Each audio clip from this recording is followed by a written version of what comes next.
Good to see you. Hi. Good morning, Chana. Morning. Good morning. How long do we go for this morning? I have Okay. another meeting. We're going to go to 8:15. Okay, that's great. Yeah.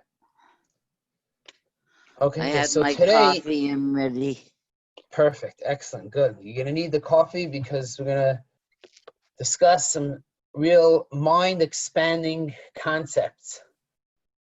And Great. today, we want to discuss essentially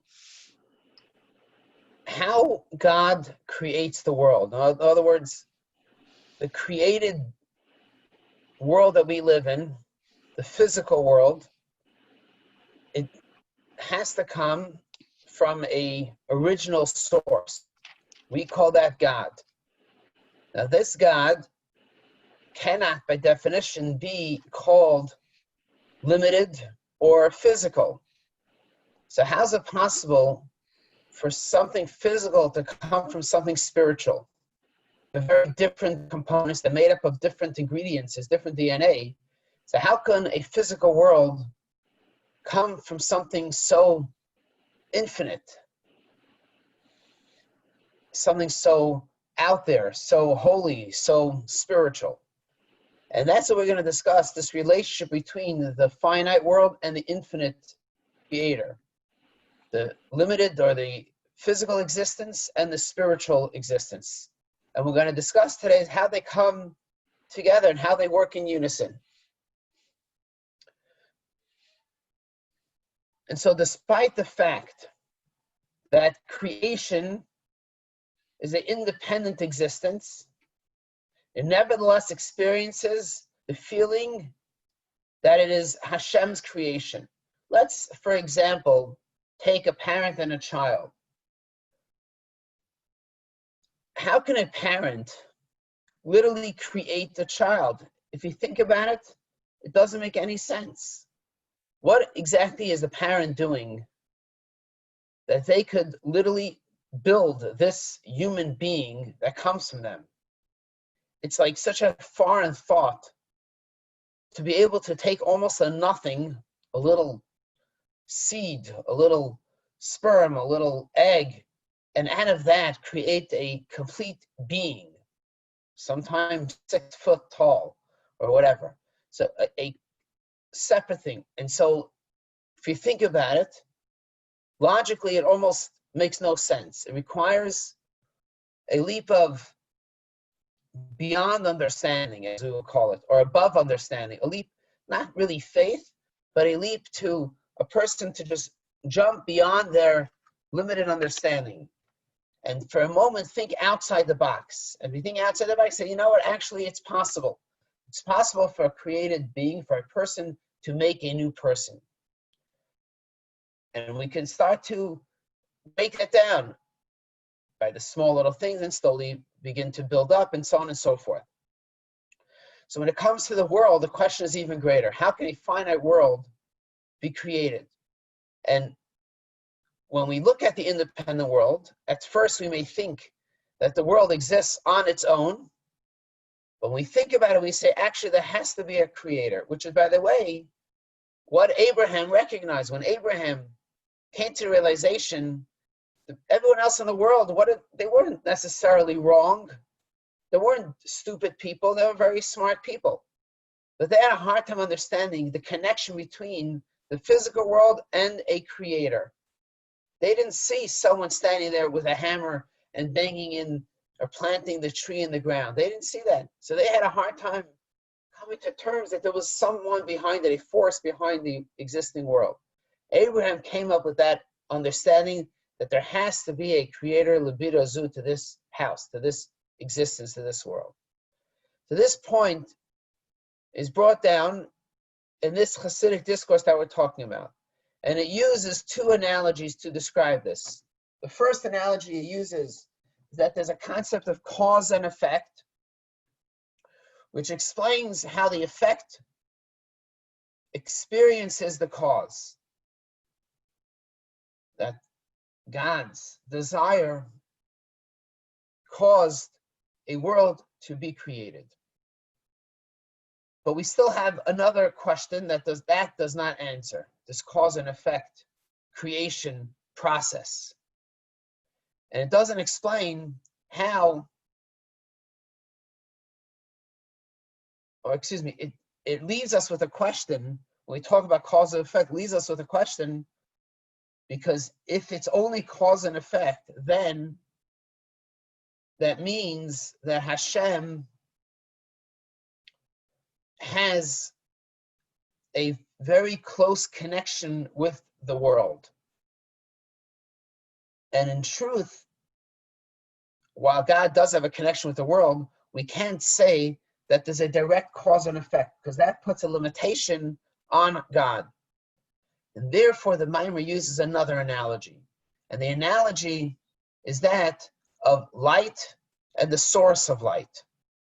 So when there's a light and source of light, there's actually a greater leap between these two things. There's a source of light, and automatically the source of light has to give out some light, and that happens to be creation. But today, we don't just want to discuss the creation of the world. We want to apply it to ourselves, and we want to apply it to the times we're living in right now. Tonight is going to be a fast, the beginning of the fast of the 9th of Av. It's a 24-hour fast day, and we mourn the destruction of the Holy Temple. This Holy Temple, while being a physical structure on earth, actually possessed these two opposites at the same time. It was there, a physical structure, yet there was a completely spiritual structure. What does that mean? If we believe that the world is created by God, and we believe that God is infinite, and we believe that the world is not independent from God, then we must say that the world is also a completely spiritual, above existence type of creation. But we don't see that every day. In the temple we saw it. In the temple we experienced physicality and spirituality at one time. We experienced material existence and supernatural experience at the same moment. So let's look inside and study this together. We mainly saw this in the Holy Temple. The Holy Temple, we have a major question that begs to be asked, and that is, how's it possible? How can it be that God can contract himself into such a small space? King Solomon, the wisest of all men, asked this question. He said, how can a little space hold God? And the answer he came up with was similar to the question that we all ask in Philosophy 101. And that is, can there be a God that can create a rock that he cannot lift? If we say he can create a rock that he can't lift, then we're saying that there's a limitation to God. If we're saying he can't create such a rock, then we're saying there's a limitation to God. Right? So what's the answer? And the answer that King Solomon came up with was that God is a kol yachol. God can do anything. It's hard for us to wrap our mind around that, but if you think about it, God can create anything, even a rock that he can't lift, and he can create, or he cannot create a rock that he can't lift. God is capable of everything. So let's break this down. We're going to talk about this concept in two areas, in the area of time and in the area of space.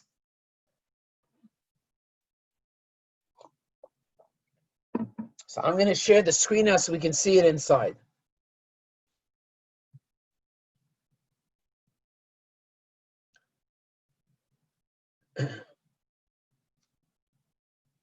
In the Tanya, the Alter Rebbe right here, in Tanya, the Alter Rebbe explains that the limitations of time and space exist because creation happens through Elohim. There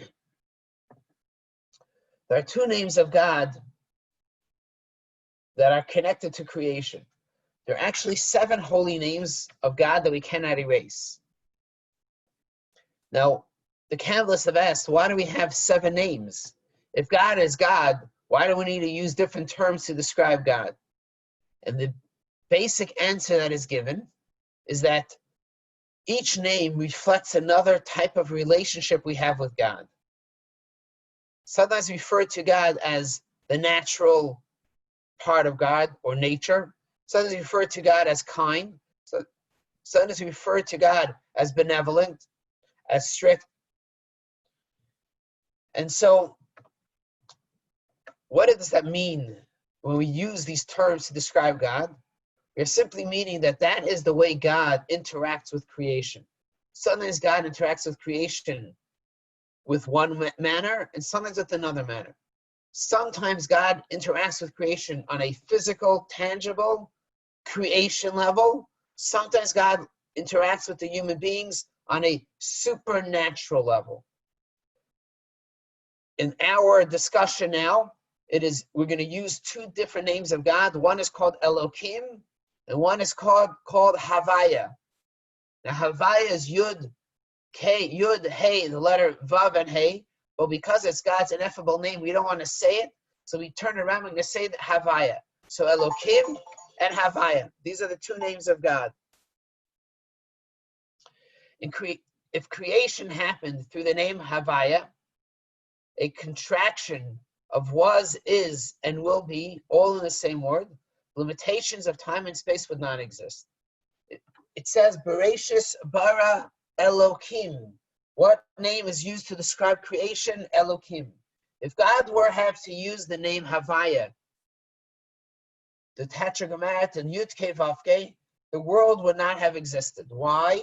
Because that name is a combination of 3 periods of was, is, and will be. In other words, that name personifies above space, above time, and also above space.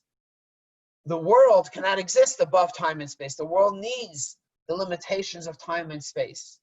So therefore, we must conclude that the world was created with the name Elohim. We'll understand how this relates to us in a moment.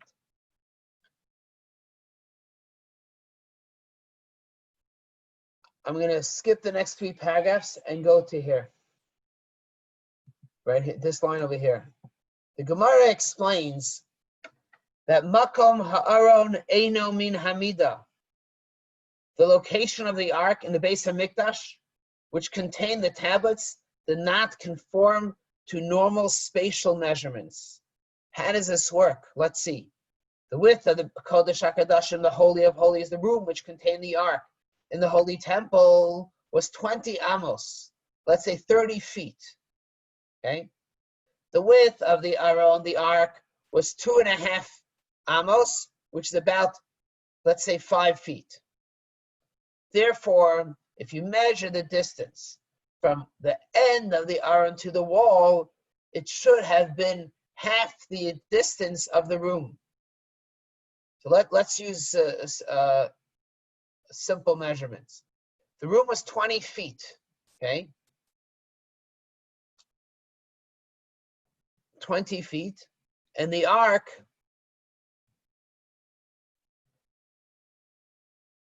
measures 10 feet. No, sorry.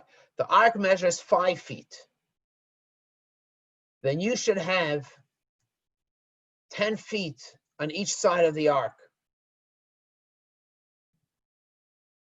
But actually, no, let's read it inside. He gives a good thing. We'll use the amos just for our discussion. The width of the Aron Kodesh, the Kodesh HaKadosh and the Holy of Holies, was 20 amos. The width of the ark was 2.5 amos. Therefore, if you measure the distance from the end of the Aron to the wall, it should have been half the distance of the room. It should have been 10. It should have 10 feet on each side, or 10 amos on each side, minus half the width of the ark, so minus 1.25 amos, which would have been 8.7 amos. Correct, right? Okay, so this is the right measurement. So if you walked into the Aron, if the Aron, right, was 2.5 amos, which means on each side, there should be minus 1.25. So if you measure it from the wall to the ark, there should be 8.75 amos. However, the measurement from each end of the Aron to the wall was 10 amos, as if the Aron didn't take up any space at all. So if you went into the Holy of Holies, you come into that room, and you actually had you cleared the 10 feet or 10 amos around the entire ark. The ark took up 0 space. How could that be? If it was a physical creation, how could it take up no space? And the answer is, it was a physical creation, yet it was a spiritual creation. Today, we can somewhat imagine it. I don't know if you've ever watched a sci-fi movie and you see somebody walk through a wall as if the wall isn't there. Now you see the wall is clearly there. But this person walks through the wall or puts their hand through another person, okay? What happened? How could it be that you put your hand through the other?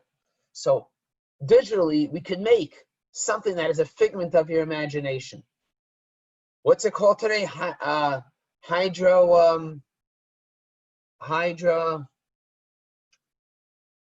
What's the word when they can make a speaker look like they're speaking from a podium, but it's just lights that are shining on the person? Hologram. What? Hologram. Hologram, exactly. Thank you. So if you think about it, the ark was a physical, touchable structure. It was held, it was touched, yet it was not there. It didn't take up any space. That is the world that we were living in. So let's now move on. We see from this that the dimension of space existed in the Beis HaMikdash. One was able to take measurements, but the space itself didn't conform to the normal limits of space. As explained earlier in the Maimer, the place of the Beis HaMikdash was created by Havaya and Elohim. So how was this possible that these two opposites occurred at the same time? And it happened because when God created the space of the Beis HaMikdash, God used 2 names. God used the name Elohim, which is the created name, and God used the name Havaya, which is the name above creation. Let's see inside. But Havaya was revealed through Elohim rather than concealed by it. This is why the Beis HaMikdash had a dimension of space, Elohim, but didn't conform to the limits of space, Havaya. We call this unity of Havaya and Elohim.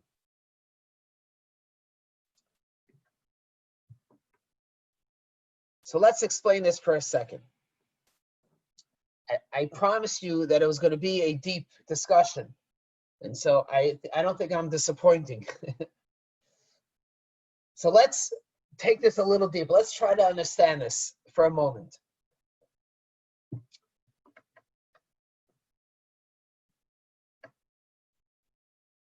When parents create a child,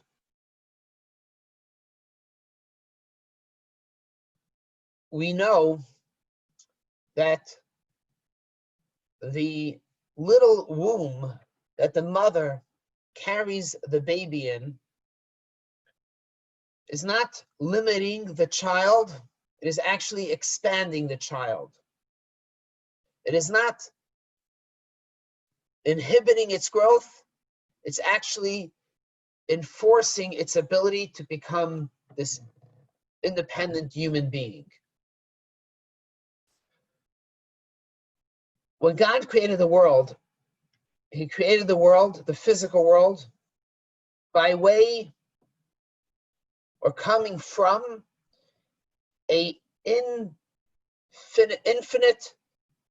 completely above physical, material potential, from a place of Havaya, of God's name that denotes above time and space.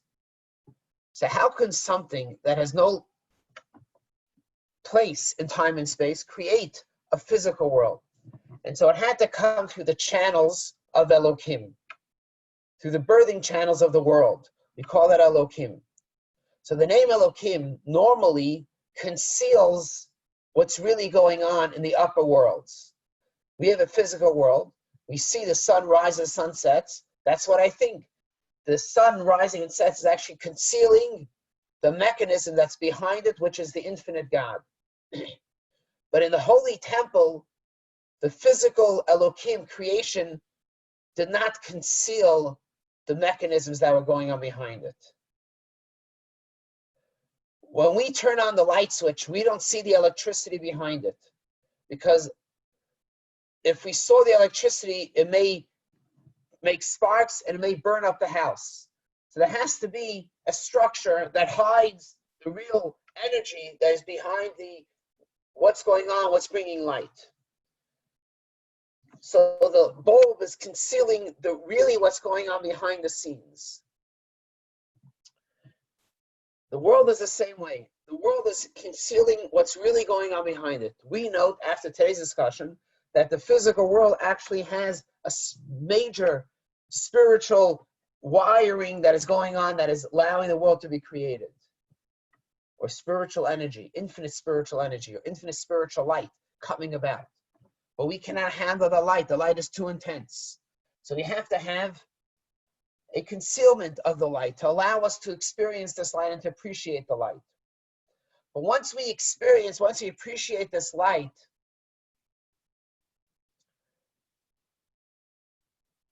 we also know that there's much more light somewhere behind what we are experiencing, what we're loving.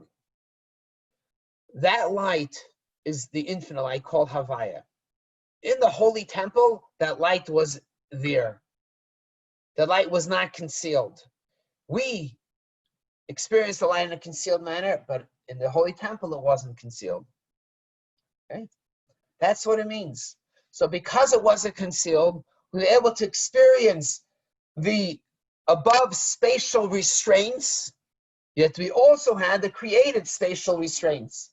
We had the ark that took up space, but we also experienced the name of God that was above space. Therefore, it didn't take up any space. We had both working together in this physical world, only in the Holy of Holies. Only in that one room we experienced it, that holy place. But that experience over there is meant to expand to the entire world so we can all experience it also. So now let's move on in the Maimer, back inside. The Rebbe says like this: we learned above that even though creation through Havaya results in creation that is completely aware of God's unity, Hashem's unity, it is nonetheless a creation that is incomparable to Hashem himself, even though we're saying that the world was created with the name of Havaya that is above time and space. Yet it still can't be compared to the essence of God. If creation through Havaya is still considered a creation that is separate from Hashem, shouldn't that creation have the limits of time and space? Why must we say that the creation of the Beis HaMikdash happens through the unification of Havaya and Elohim?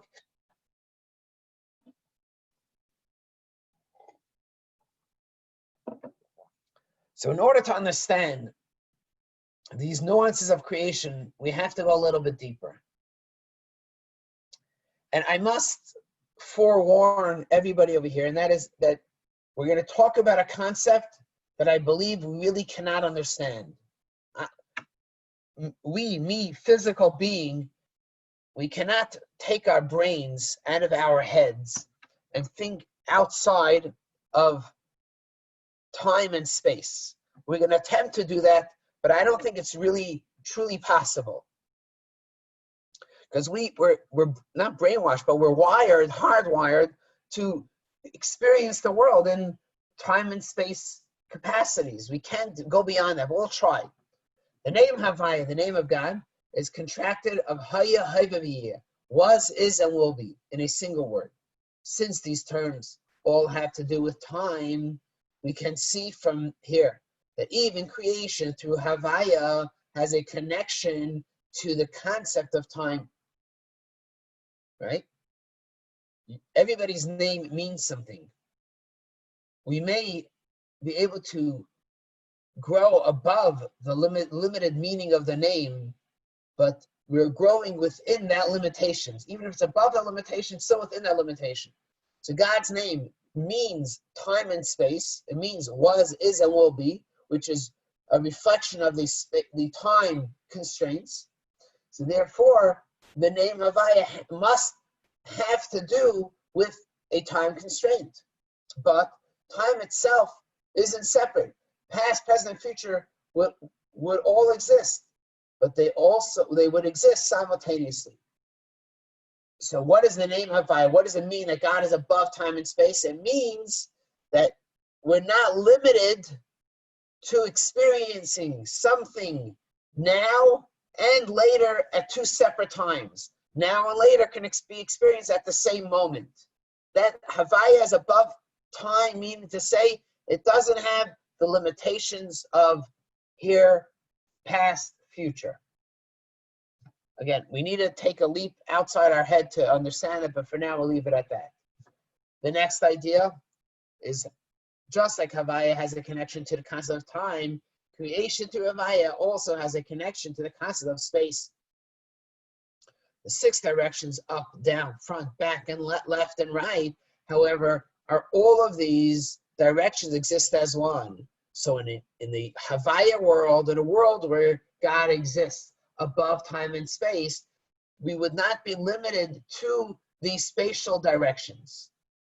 Again, we got to take it for as it is, because I don't think our minds are capable of transcending this idea going outside of time and space. But this idea exists. In other words, for practical discussion, it's possible for us, on some level, to experience a moment where we stand above time. Is it possible for us to experience a moment where we're not limited to space? We're not limited to front, back, up, down, right, left. We can be above that. That is the name Havaya. So what is Havaya? What is it about Havaya that prevents the difference right here, different aspects of these dimensions from expressing themselves practically? Why does Havaya then need to be combined with Elohim, with the name of God that reflects the nature of the world? So the nature of creation through Havaya is that it has no feeling of independence from Hashem whatsoever. We call this bittul. In a world that does not have bittul, the direction left has defined the existence and role within creation. Its most important job is that it's right. It's not right, since left and right are focused on their own existence within creation. They remain opposites. However, the bittul in creation through Havaya makes every aspect of creation sense Hashem's existence over its own independent existence. Therefore, left is more aware that it is part of Hashem than it is aware that it is not right. The same can be said for right. Therefore, in a creation that is permeated with bittul, left and right don't perceive themselves as opposites. They see themselves as just creations of Hashem and are able to unite. This same principle also applies to the dimension of time. So I want to explain this for a moment. Again, these are profoundly deep Hasidic concepts, Kabbalistic concepts that come to invigorate the entire understanding of the world we live in. So let's break this down a little bit more. How can we experience the name of God that reflects the unlimited potential and reflects not being tied down by the limitations of time and space? How can we have such an experience? And the answer is like this. We can have the experience by exercising a one-word exercise that takes a lifetime of doing, of working on, and that is bittul. Bittul means when a person, B-I-T-T-U-L, when a person puts themselves in a situation where they have lost themselves. Perhaps we can use an analogy. If you're working on a project and you're so involved in that project that you simply lose touch with time and space. You're so involved in that project, you have no idea that 3 hours just passed. Time was insignificant because you were so engrossed in that thing. That means that you were experiencing a degree of bittul, meaning to say, you've completely put yourself into that project. You no longer exist. You weren't hungry during that time. You weren't thirsty. You didn't even know you were sitting. You didn't know you were standing. You didn't know space. You were just completely consumed by that experience. You were in that thing you did not experience. Someone can call your name. You weren't there. There was no you anymore. You lost yourself in that moment. That's what true bittul means. You lose yourself in experience. You lose yourself in a moment or in a capsule that you do not even feel yourself. People, unfortunately, fortunately want to experience it. But unfortunately, they try to find the wrong ways to experience it, through drugs, alcohol, or whatever. Those do not truly help you escape from who you are. It actually makes you more aware of yourself, and this is why people are more depressed after they have a high or drunk. To truly experience that requires one to delve into themselves and lose themselves from within themselves. When a person studies a deep concept like we're doing now, and if you meditate over it, you think about it for a long time, we will experience that, we potentially can experience that loss of time and space. That's what happens in a Havaya world. In a world that is not concealed by the name Elohim. In a world that we're experiencing only the name of the infinite God. In the Beis HaMikdash, the Ark was one such room, one such physical structure that lost itself in the world. It did not feel itself.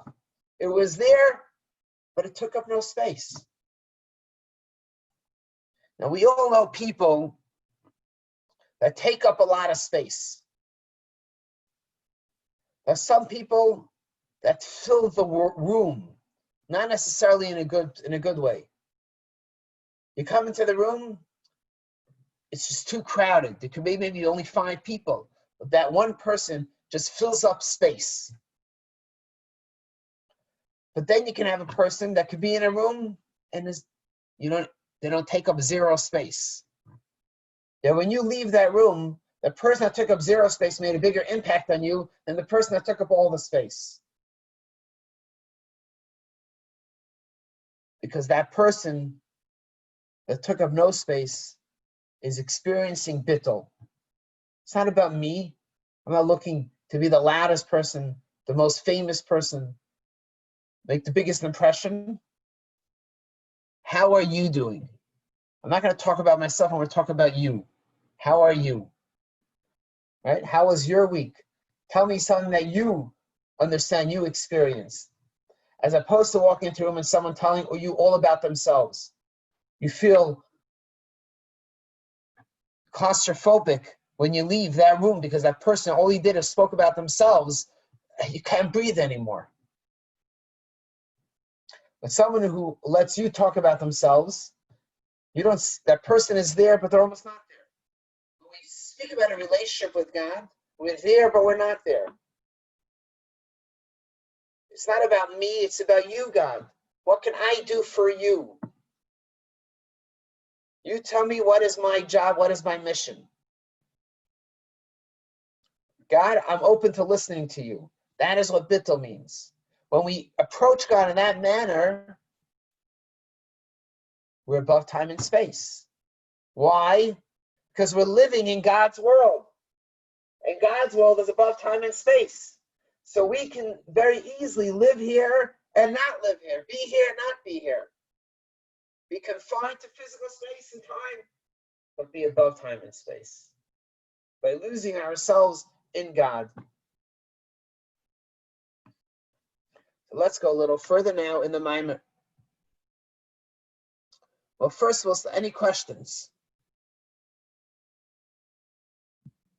Because this is a deep concept that no question will require a couple hours of thinking about it afterwards to truly internalize it.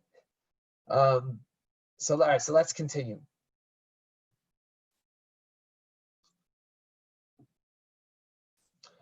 So we are now able to understand why the place of the Beis Hamikdash must be created through a unity of Havaya and Elokim, and not through Havaya alone. Why do we need to have the concealing name of God in the creation, not just the infinite name of God? The answer is like this: the physical space of the Kodesh HaKadoshim, the physical space of the Holy of Holies, was measurable. Each Amma, each foot occupied a different physical space. If it was created through Havaya alone, the Bitta would have made this physical division of space impossible. God is above space, so we cannot have a measurable space. Therefore, we need to have, from the fact that it was a measurable dimension, we see that it must be created also through Elokim. However, through the unity of Havaya and Elokim enabled the Kodesh HaKadosh and the Holy of Holies to be measurable dimensions of Elokim, and at the same time defy the bounds, the bounds of space, or then take up any space Havaya.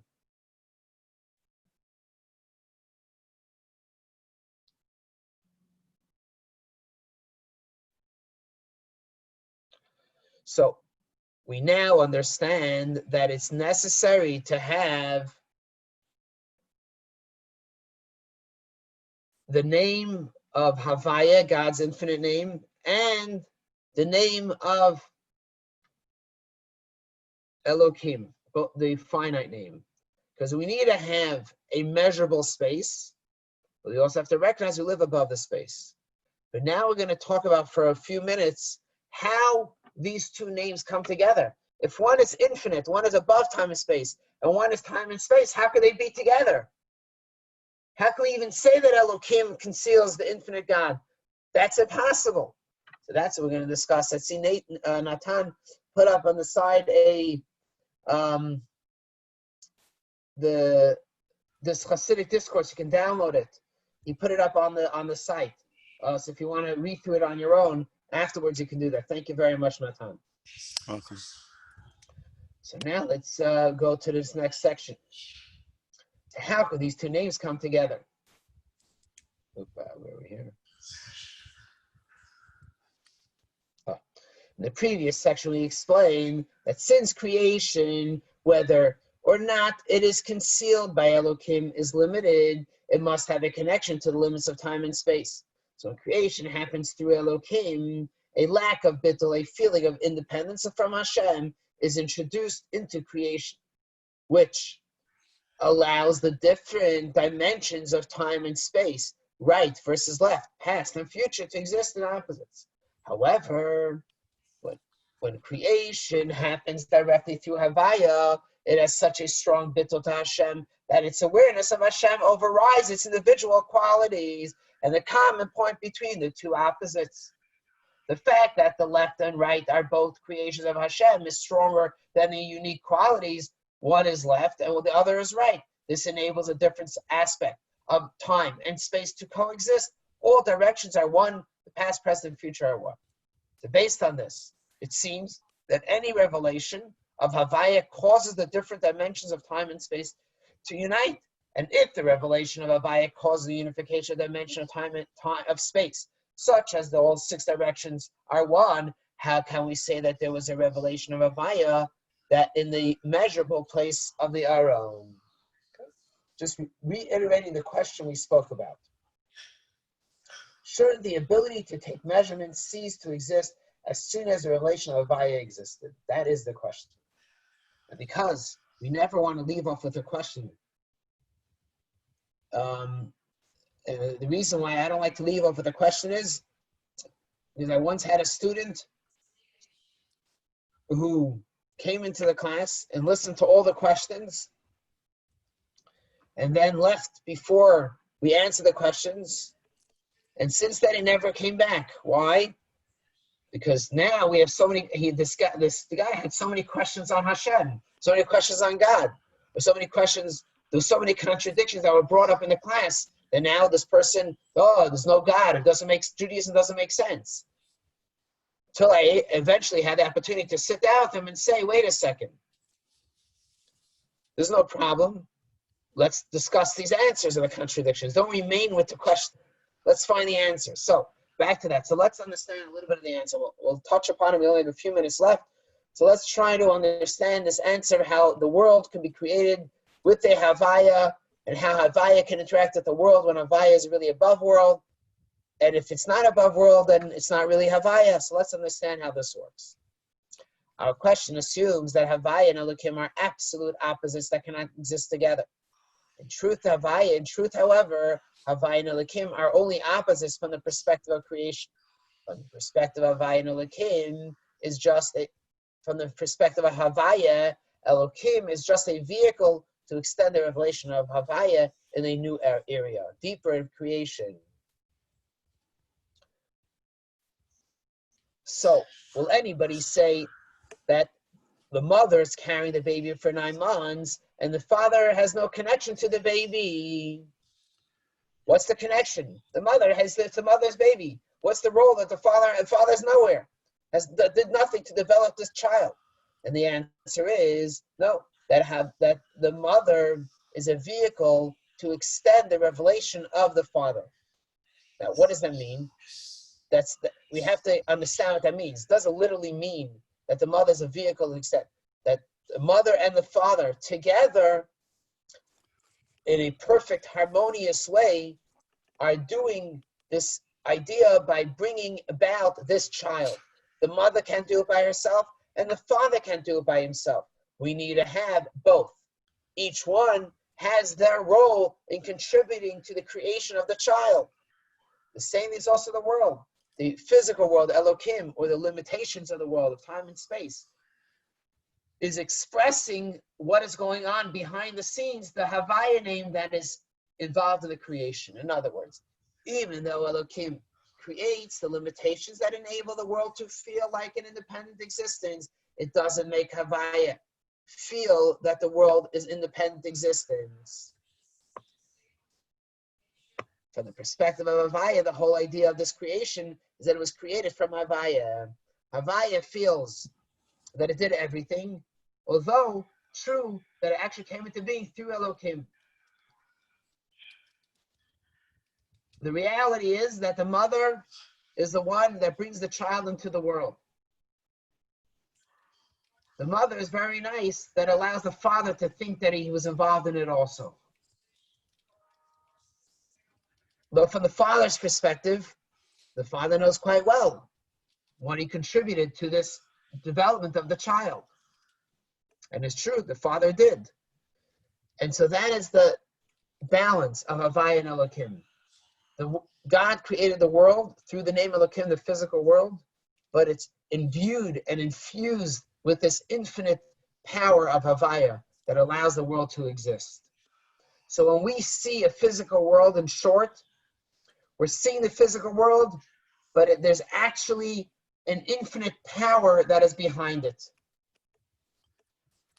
And this is why when we scratch the surface, we don't come to dirt, but we come to an unbelievable wellspring of deep spirituality, deep holiness, deep knowledge. And that's what we experience in the Holy Temple. So even though we had a physical building, we knew that within the walls, within the structure, by the way, of every single synagogue, which is called a miniature temple, when we scratch beneath the surface, people come into our building and say, wow, you have a gorgeous synagogue. I say, that's true, thank you very much. But the people inside are much nicer. We can't get caught up with only the physical structure. What's inside, what's beneath it is really the beauty. The holiness inside of it is what captures the world, and it captures God. With that, we thank you very much. I wish you an easy fast. Tonight we're going to have the reading of the Book of Lamentations online at 8 p.m. Arizona time, with a video, followed by a video. Everyone's welcome to join us for that. Thank you very much. Have a good day. Thank you. Thank you, Rabbi. I hope your brains didn't, explode or anything. We can still handle it a little. No, it was great. Thank you so much. Okay.